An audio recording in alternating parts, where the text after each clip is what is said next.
Happy Tuesday, everybody. Welcome to Survive to Thrive. We are in for a treat. Dillar Schwartz, rock star real estate agent out of Austin, Texas, closing 300 plus sales a year, is going to teach from her listing presentation. And Diller, I'm going to turn it over to you. If we can stop around 9:20, 25 to get all the questions answered. And other than that, floor is yours, girl. Go for it. Well, first, I can start with just my process and then we'll go through there. But if you guys can put some questions in the chat box, that would be really helpful for me to make sure I get them all covered. And then I don't want to call anyone out, but you know who you are. You called me and we talked. And the very first thing I noticed was you're calling leads, you're calling your sphere, you're calling your neighbors or around your just solds. That's what we were talking about. And you didn't really know what you were selling. I role played and there was a list. Do you want to get on our neighborhood database? I guess I was like, what are you actually selling me? She goes, well, I don't even have that. So first, take a few steps back and look at yourself as like a product if you have to. What are you trying to sell? And make sure you're extremely confident around that. Like when I'm going and calling for listings or I'm calling my database, calling my past clients, I have a Venn diagram. And on one side, it's like you are going to battle. You are hungry, you are aggressive, you're going to out hustle anyone, and I'm going to do it. Like I'm just ready to go. And then on the other side, it's like calm down, practice for the show, like don't be so aggressive. And so there's a perfect middle. And even when I'm driving to the appointments, it's like I'm rehearsing my scripts. I'm all fired up. I've got great music playing. Maybe I'm calling someone and role playing because I know the objection that I'm about to walk into. But as soon as I walk in, I'm more poised and I know exactly what I'm selling. I look at listing appointments the same way, believe it or not. I classically trained ballerina for 20 years. I trained for a listing appointment the same way I trained for a show. You practice, you practice, you practice, you practice, right? And you have to know what you're doing. And so that's good. What I would just want to reverse all the way back to if you're circle prospecting and you are just using, oh, I have a neighborhood list, but you don't have a neighborhood list or a neighborhood email. And then what's on it and why is it beneficial? Let's just start there, right? And so that's the same thing with the listing appointment. When you're calling and you're going to go in, know the product you're selling, which is yourself. And if you've never closed a listing or taken a listing, that's totally fine. You better know your brokerage. When I was at Keller Williams and I was setting appointments for the first listing agent I worked for, yeah, we use Keller Williams stats most of the time. We're the number 3 office in the world where, we've closed however many listings, and we were talking about our brokerage and our office of about 700 agents, right? And why were we with that brokerage? Because of all of the benefits that they had. So know those things if you don't even have them by yourself yet. And it's totally fine because you probably have another skill set from something else that is just as important in real estate. When I start just the calls, the very first thing is know what you're selling and know what your goal is. If your goal is just to get a bunch of people on an email list, personally, I think you're wasting time. No one checks their emails anymore. I don't check my emails that much. Claude does it, and Claude knows to bypass any agent with an unsubscribe button. It goes to a folder, and I don't check those emails, right? So, is that of value? Next thing, really know the stats of the area, because there's a few areas in Austin. I know I've got some Austin realtors on here. I don't want the listing. There's 30 comps on the street. Like, no, I literally did a CMA for someone not too long ago, and there was something like 41 basically identical builder grade homes. Great. Congratulations. You now have a listing that's going to sit forever, and I am not going to take that listing. Right. So know when you are calling, can you actually solve a problem, or are you just taking a listing? My listings are very expensive. I would say a basic listing on average costs me $3,500 to $4,000 if I'm doing it right. And that's almost any price point except a lease. I don't want a listing that's just going to sit, and I don't want a seller who's not motivated. You don't have to take all of them. I would say I take probably 1 out of every 3 listings that I get the opportunity to go on.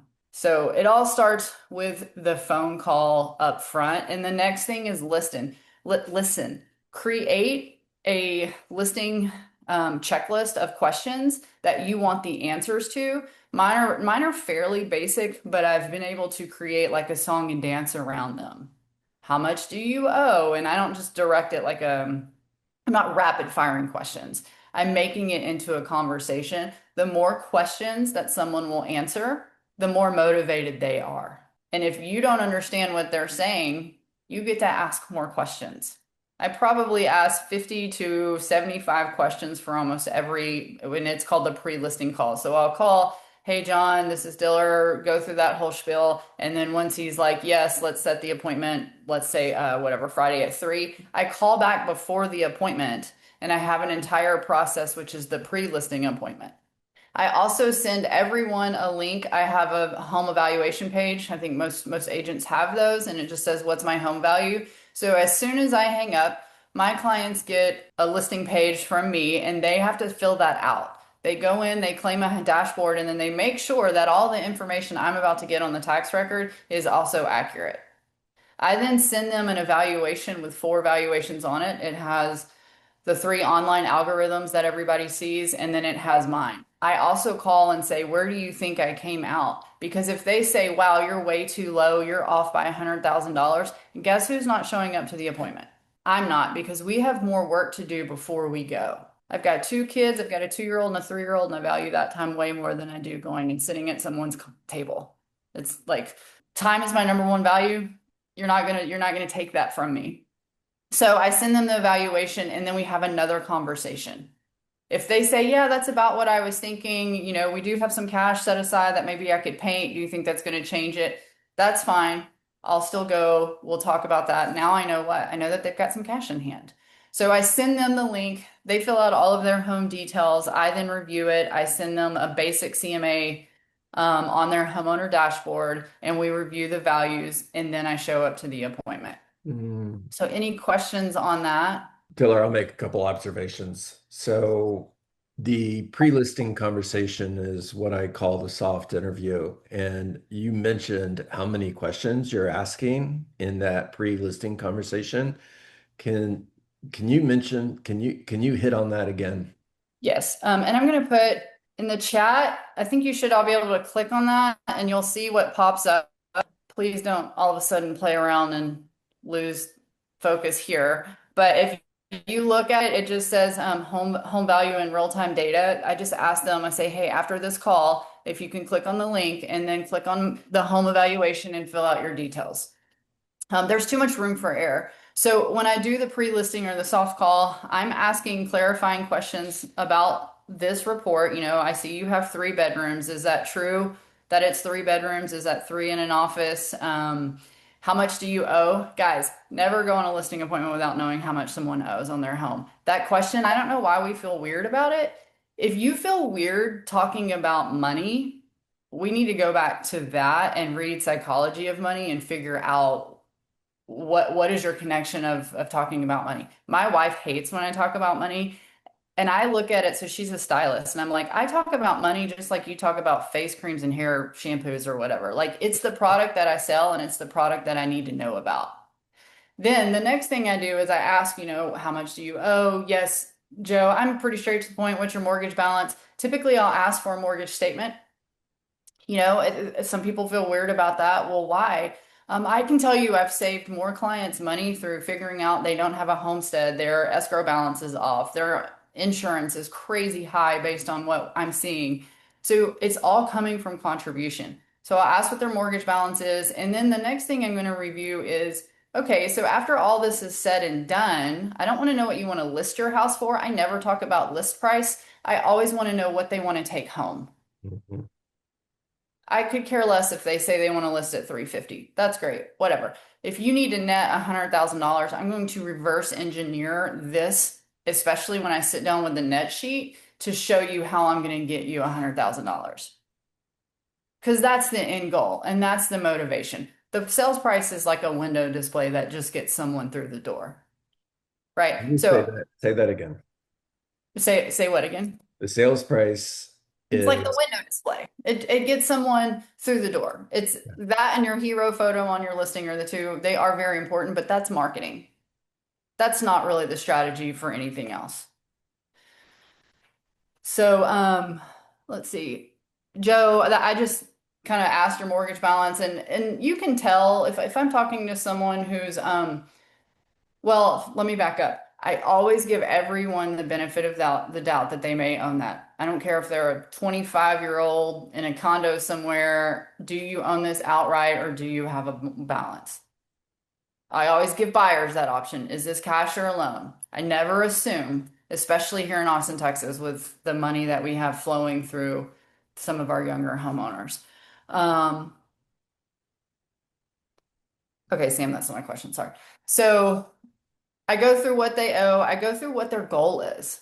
Let me ask you, what is your take home going to do for you? Is this going to another house? Is this paying off medical debt? Is this paying for someone's college? Is this you guys are going to buy an RV and travel around the world and not be responsible anymore or whatever, right? So I want to know the end goal. And why do I want to know the end goal? Because that's their motivation. That's why they're doing this. So, Diller, let me jump in for a moment. You're spending a lot of time in prepping for this appointment prior to going on the appointment, uh, more than I ever did. And one of the things that I'm hearing is uh, nobody else is going through the time and effort that you're going through prior to going on the appointment, demonstrating, do I care about you? Can you trust me? Do I know what I'm doing? By the time you go on the appointment, I would say 90% of the time plus, you've already got the listing before you even show up at the front door. So can you skip ahead and take us to the kitchen table? Okay. Yep. Having that conversation. So during this pre-listing questionnaire, more than any, the number one thing I'm doing is I'm paying attention to their learning style. So when I show up, I have four different presentations, roughly. Oh, that was huge. Everybody write So that down. some people may get our booklet. It's a magazine and it has everything there is to know about us. And it walks you through the contract. There's a part where I just stop and I say, this is once we're under contract, you'll need to pull this back out. Why? Because not everybody's technology based. Mhm. There are some people who are squirrely. Squirrely people don't get this because I'm talking and they're looking through this. They get it after. I have a link and I say, great, now that I've given you my presentation, I'll send it all to you on I have a link that's a listing board similar to the one that has my name on it. There are some people who I can tell maybe there's a lot going on emotionally, and I know that that's just a sit down coffee situation. I may even show up with the coffee, and I'm also not going to go to the dining room table where I like to have my meetings. I may say, can we sit somewhere that's really comfortable for you guys? Mhm. This may be the family who's arguing over probate or somebody's just passed away. I don't know that they're ready for me to go in with fancy printed paper. Mhm. I'm also listening. Do they say words like, oh, I hear you. Oh, I see what you're putting down. Oh, I need to think about this. Or somebody may be very stats heavy. I have a very stats heavy presentation as well. So I'm listening to the way they're communicating with me. So when I go in, yes, I would say 90% of my listing appointments happen at the kitchen table. I like to set my stuff down and then of course, at the front door, my name is Dillar Schwartz. I'm here for our 8 o'clock meeting or whatever our meeting time is. Can I come in?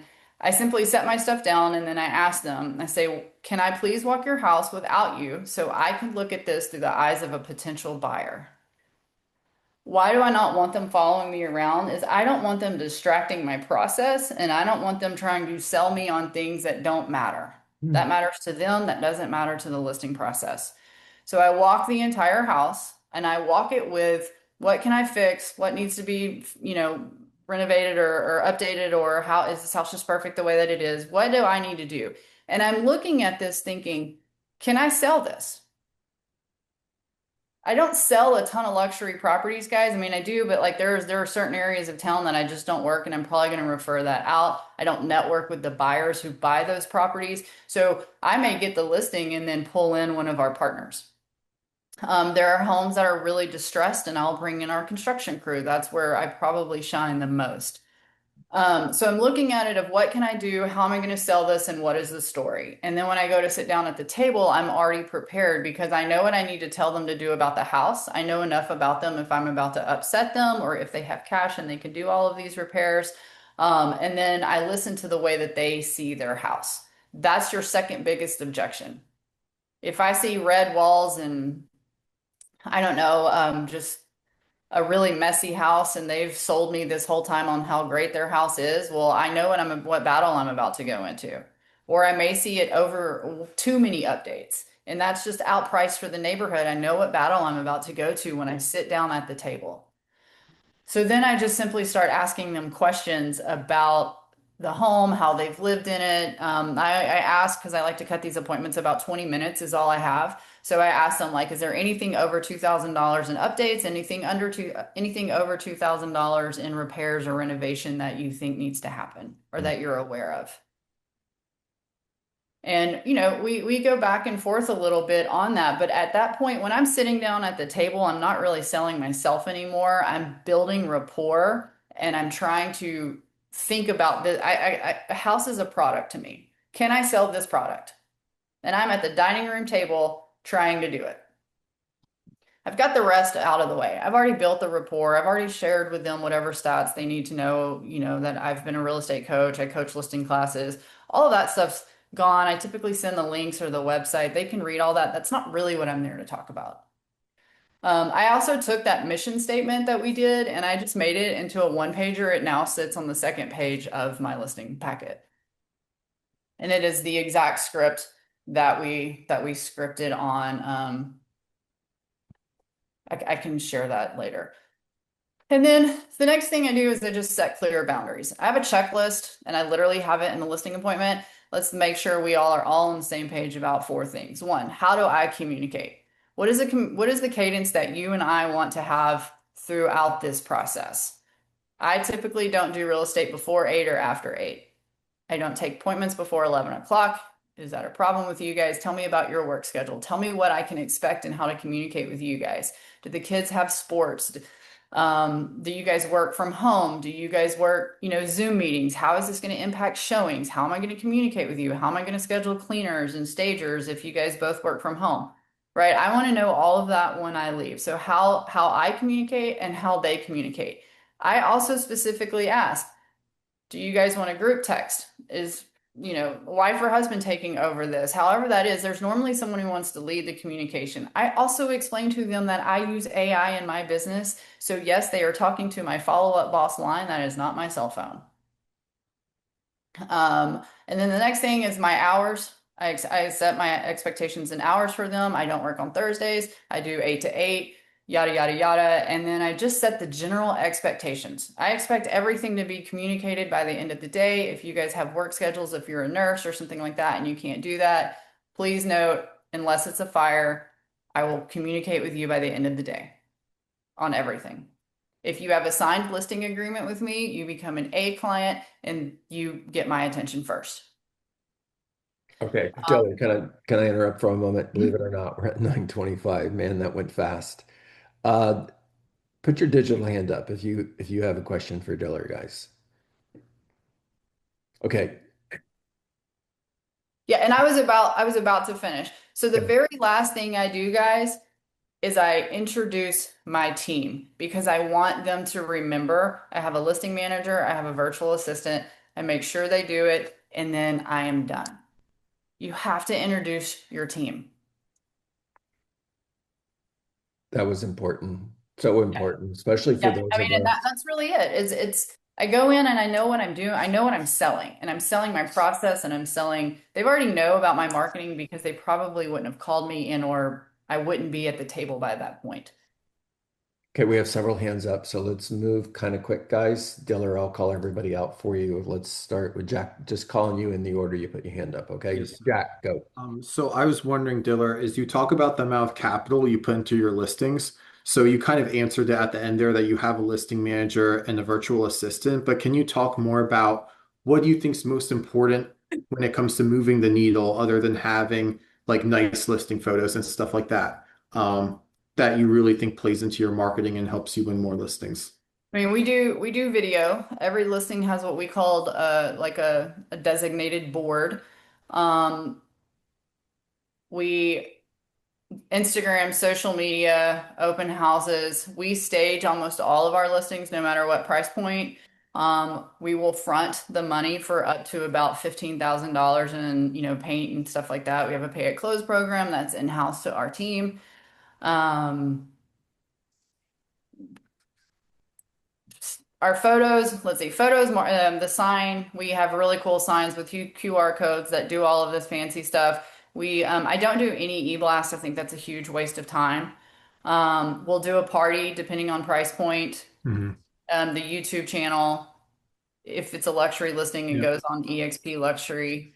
Staging, cleaning, prep. Mhm. Okay, I won't take up too much time, but as far as the staging, how's that structured? Is that like a retainer that the seller puts down with you guys, that you have a third party company that you work closely with, or do you actually have like a warehouse with furniture that you can stage houses? Yeah, I have a warehouse with furniture that I can stage furniture, and please no one go do that. It is the biggest waste of time and money and energy. We're trying to get out of it.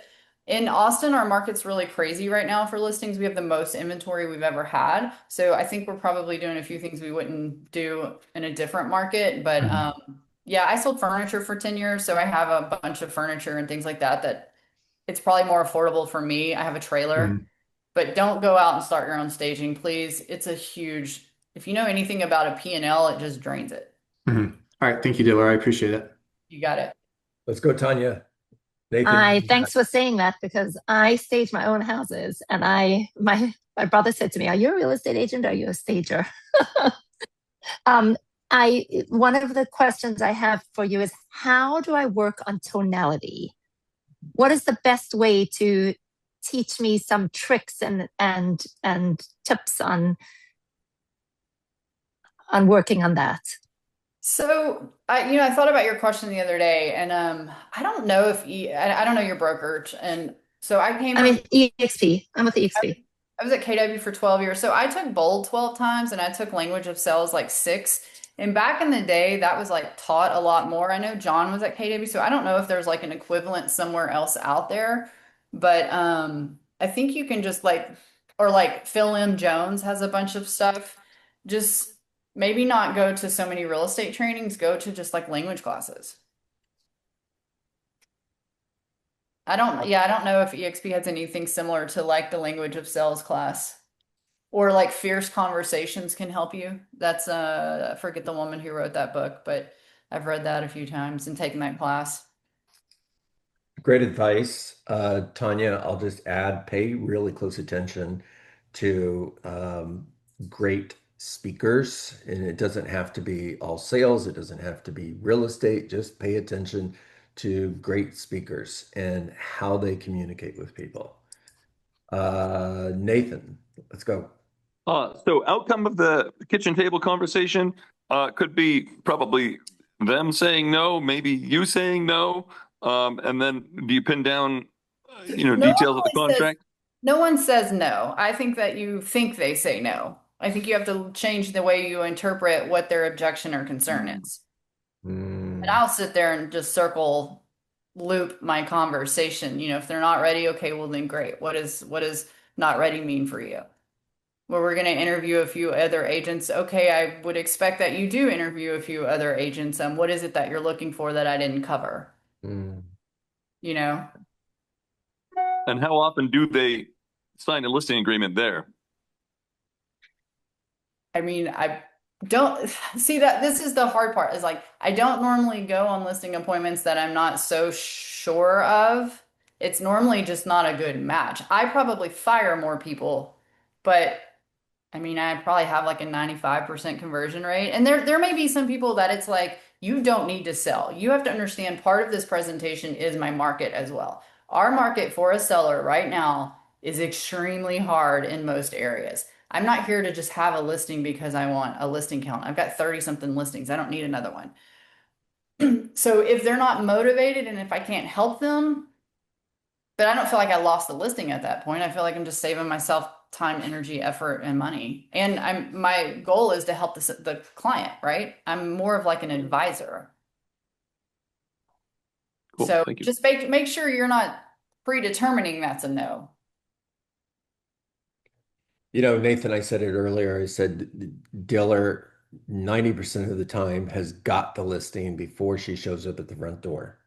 And that's the case because of the amount of work that goes in prior to actually going on that appointment. And I'll give you guys, because I know it's 8:31, I'll give you one secret activity that you should go do that I do. And I can't believe I'm going to share this and it's going to go on YouTube. Go to your market and go to listings that are like 100 days or whatever your long days on market is. So I typically like to look at one that's like 200 days or more. Go to that house and tour it. And if it's vacant, sit in it and pretend that there's a seller, and what would you do to sell that home? Because you've already got the objection list. It's been on for 200 days. The marketing's already done. You can go on Zillow and you can see the saves and the previews and the likes and how many people, right? All of that. You can see all of that. Go in and sit in that house and see if you could create a presentation around a home that's been on the market 200 days or more. You should be doing 2 or 3 of those a week. Do the reverse listing practice. That was gold. Dillar, you're amazing. Thank you. Thank you so much, guys. I mean, I don't even know if I have to ask this question, but did y'all love that or what? I just got a chill from that last one. I ain't gonna lie. Karen, say it again. Yeah, for sure. I I second just got a that. chill from that. I got a chill from the last one. Thank you, Dillar. Same. I'm blown away. I'm so impressed. I'm not even fully absorbing it all. Dillar, you're amazing. Yeah. Thank you. Yeah. I think know it was why very you are it was a very powerful, but I badass. think we need a little bit longer session. Yeah. It was very powerful, but it's a very short session and the time go by very fast and we can learn a lot. I would appreciate if Dillar could come back and explain everything again and in a much longer version. And if John has the time. Maybe I'll carve out a time and I'll just do it on my own. I'll do a Zoom one day and I'll tell John like, hey, I'm on Zoom. And then you guys can just jump on that Zoom and I'll do it. Because the Amazing. 30 Thank minutes you. flew like you. 5 minutes. Okay. I'm all in. Let's do it. All right, everybody. That is a Thank you, wrap. John. Thank you, Dillar. Thank you, Thank everybody. you. Thank you. Thank you. Thanks for bringing this to us, Amazing. John. Yeah. Thank you. Thank you, John. Thank you, Dillar. You guys are An amazing. awesome day. You guys are amazing. Dillar, you rock. Have a great day, everybody. Hundreds of agents have leveled up their systems and listings with Coach John's coaching. Your turn starts here. Scan the QR code to schedule your session. And don't forget to subscribe and share this with someone who's serious about building long-term wealth in real estate.